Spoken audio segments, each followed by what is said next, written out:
So NHI is a basically international organization. The whole idea is to help high schoolers step into their authenticity as leaders, develop leadership skills, develop critical thinking and their public speaking. It's not just developing yourself as a leader, but it's how do you develop yourself as a leader within the Latino community? How do you develop yourself as a leader and also bring up the Latino community as you become that leader? That's what NHI is all about. A big part of NHI for me was the community that I built and the people that I met through NHI because I participated in the Texas Great Debate. So I met all these people all across from Texas. I also did the American LDZ. I got to meet people from all over. I met people from Mexico, the Dominican Republic. So it was really this big swath of people that I was meeting. And now that I'm going to college and I'm moving somewhere far away from Texas, I know people now that are going to the same college as me through NHI.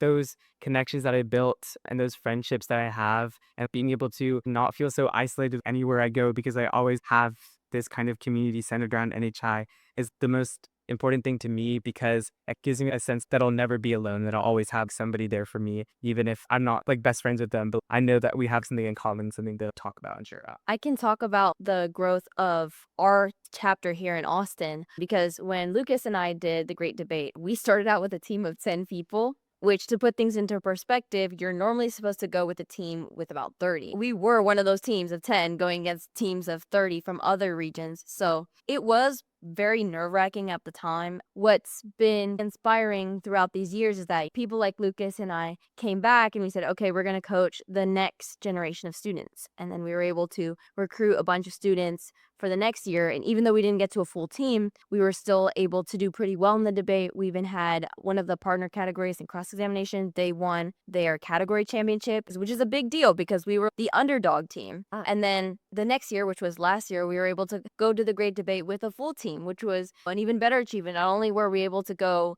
compete at the same level as the other teams now for the first time in years, the students competed really well. Not only did they win accolades, but just besides the surface level achievement, a lot of them grew so much internally. In the first few meetings when they were showing up, they'd be super shy and they don't really want to talk and they're like, oh, I don't really know what I'm doing here. But after going through the trainings and interacting with the coaches, they worked their way up to volunteering to speak in front of a crowd of 300 people at the ceremonies, which is crazy to think about. I'm just really proud of the growth that our chapter has had in the Austin community. I'm glad that we've been able to go from the underdogs to a real contender in these kinds of competitions.